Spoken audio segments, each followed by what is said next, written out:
Hello, यतिखेर स्वागत छ मेरो बेलवासी एन्टरटेनमेन्ट युट्युब च्यानलमा। धेरै पछि मैले चाहिँ एउटा भ्लग बनाउनु गइरहेको छु। यतिखेर चाहिँ म परदेशमा दुबईमा छु। दुबईमा आज तिहारको दिन धेरै पछि चाहिँ एउटा भ्लग बनाउनु भनेर चाहिँ लागेको। आज चाहिँ दुबई तपाईको म चाहिँ तिहारको दिन दुबईतिर जाँदै गरेको एउटा भ्लग बनाऊ भनेर है। अन्तिमसम्म हेरेर साथ दिनु होला। के हुन्छ सबै जानकारी दिनेछु अहिले है त। रमाइलो दृश्यहरू देखाउँदै जानेछु। आजको भ्लग चाहिँ रमाइलो हुनेवाला छ। यतिखेर चाहिँ म यो कम्पनीको गाडीमा मेट्रो स्टेसनसम्म मेडिकलमा जाँदैछु। त्यसपछि चाहिँ मैले उताको दृश्य चाहिँ देखाउनेछु है त।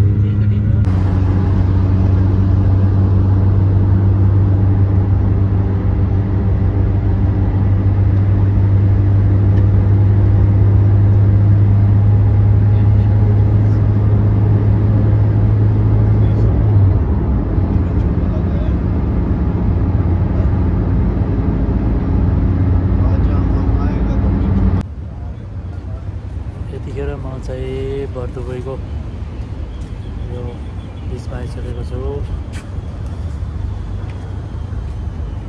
आज तिहारको दिन चाहिँ घुम्दैछु। अब चाहिँ टिका लगाउने हो। एकछिनपछि चाहिँ मेरो डेट चाहिँ आउँदैछ।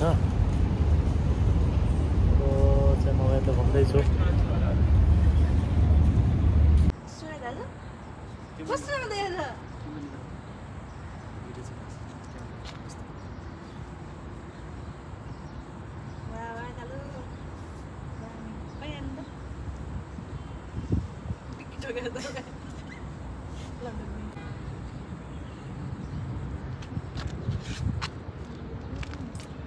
राम्रोसँग टिका लगाइदिनु है, नखसालिकन। यो तेल किन घुप्टेको गर्छ? तेल पोख्ने भनेको राम्रो हो क्या आज। हो र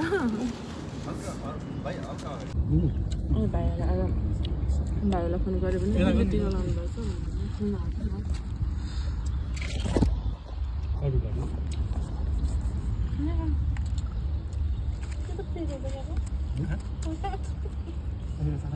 हेलो साथीहरू, यतिखेर चाहिँ म दुबईको नेपाली पार्क भन्ने ठाउँमा छु। यहाँ चाहिँ नेपालीहरूको एकदमै चहल पहल हुन्छ। यहाँ यो पुरा देखिने सबै नेपाली पार्क हो। अहिले चाहिँ यसमा यो दुबईमा चाहिँ बसेर लाउन दुबईमा चाहिँ केही गर्न दिँदैन। हामीले चाहिँ एकदम मुस्किलले टिका लगाइयो। टिका चाहिँ बगिसक्यो है, माला चाहिँ छ। आजको दिन चाहिँ रमाइलो भयो है त। मेरो भ्लगलाई सबैजनाले हेरिदिनु होला। लाइक शेयर सब्सक्राइब गरौँ है त। ओके।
एउटा भेस्टल आहा अर्को सलाउँदा आहा तिनटा भेस्टल आहै पर्दै भरि आहा भेस्टकै नाम आहा कलिमा राहो आहा हजुरका आहा घरमा पनि आहा यतिखेर चाहिँ म चाहिँ यो दुबई महलको नजिकै छु। बुर्ज खलिफा पनि नजिकै छ। घुमफिरको क्रममा यता समय चाहिँ यतिखेर